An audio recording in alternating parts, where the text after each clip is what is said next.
What's up everybody? Welcome back to my channel. Today we're going to be making baked brie. It's one of my favorite appetizer foods for parties. We're still in quarantine and unfortunately we can't have parties, but I can pretend if I have baked brie. So right here I have puff pastry that I've had thawing at room temperature for a little bit less than an hour. It's not completely thawed yet, but it's as good as it's gonna get for now. Now, ideally, you would want to thaw this in the fridge overnight so it stays completely cold, but I'm impatient. So the first thing that we want to do is we want to preheat our oven to 375. There we go.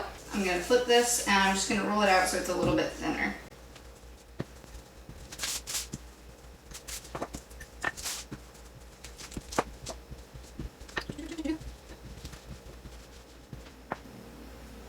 There we go. Now that it's the thickness that I want it to be, we are going to move this to the side.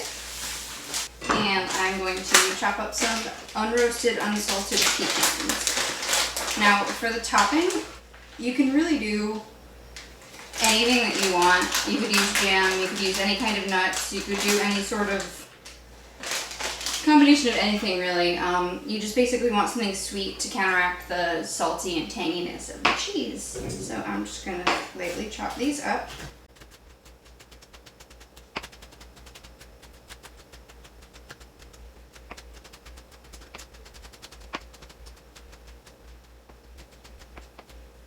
There we go. Now I'm not giving any precise measurements because it really doesn't matter. You can use as much or as little of whatever you like. Now, I've had my brie in the freezer while I've been getting this ready, just because I figure if it's colder when it goes in, then it'll cool down and be ready to eat sooner after I take it out of the oven. I don't know if this is valid and you don't need to do it. This is going to end up being the top and I want the nuts on top. I'm just going to take them, spread them in an approximate circle where I'm going to place the brie. And now I'm going to take just a few pinches of sugar to go right over top of that. Normally I would use brown sugar, but I don't have any right now. You could use honey, you could use maple syrup. A lot of people like to do jam with their baked brie. I don't really like seeds, small seeds, so I'm not going to put jam on it. This is fine. There we go. Should be enough. That was probably 3 or 4 tablespoons. In the past, I've sliced it in half and put filling in the middle too, but it's really just not necessary at all. It just makes the cheese run out more and you want it to stay intact as much as possible.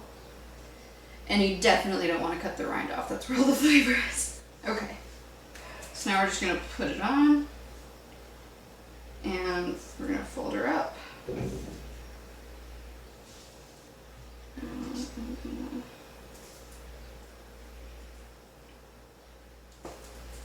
Cut all of that off basically, so we don't want it to overlap too much.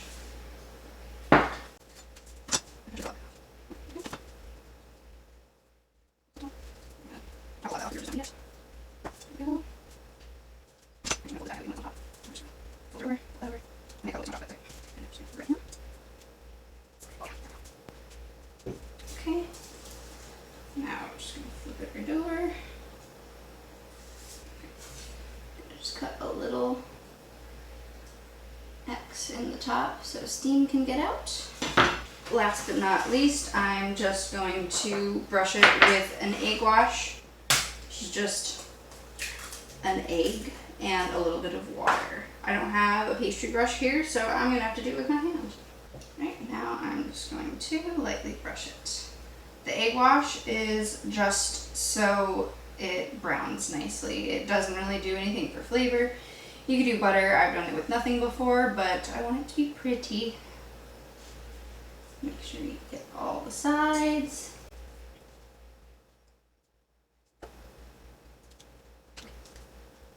Beautiful.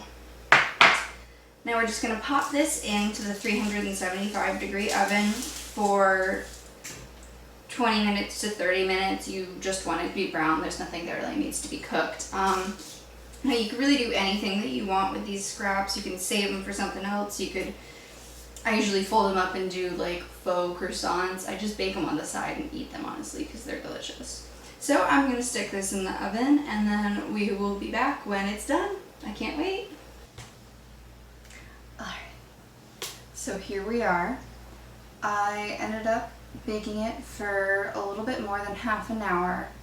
It could have gone for more time, it could have gone for less. I just wanted to make sure that the pastry was cooked all the way because I've had problems with it in the past. And I also let it cool for closer to half an hour. I probably could have called it at like 15 minutes, but I've never waited long enough, so I wanted to know what it was like to wait long enough. So you can see that with the scraps, I made some pretty little doodads, a nice little braid, mini croissant, whatever the fuck this is. Whatever the fuck this is. It's pretty though, isn't it? Alright, enough talking. Let's get into it.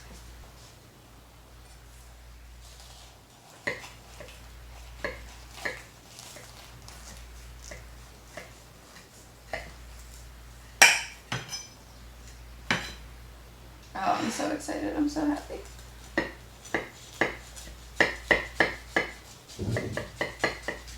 Probably could have done this with this oregano. Alright, and the moment of truth. Oh, yes. Oh, that grease leak. Here we are. We're gonna go. It's everything I could ever want in life. Sugar, nuts, cheese, puff pastry. It's fantastic. This is really nice to reheat. Once everything completely solidifies, you can just slice off a little bit and then microwave it for like 15 seconds, and that does the trick. I also like to take my little scrap doodads and shove them up and plug the hole. Helps to stop the cheese from leaking a little bit. So yeah, that's it. This is my recipe on baked brie. Thank you for watching. Like and subscribe, and leave a comment if you have any suggestions for next week. Thanks for watching.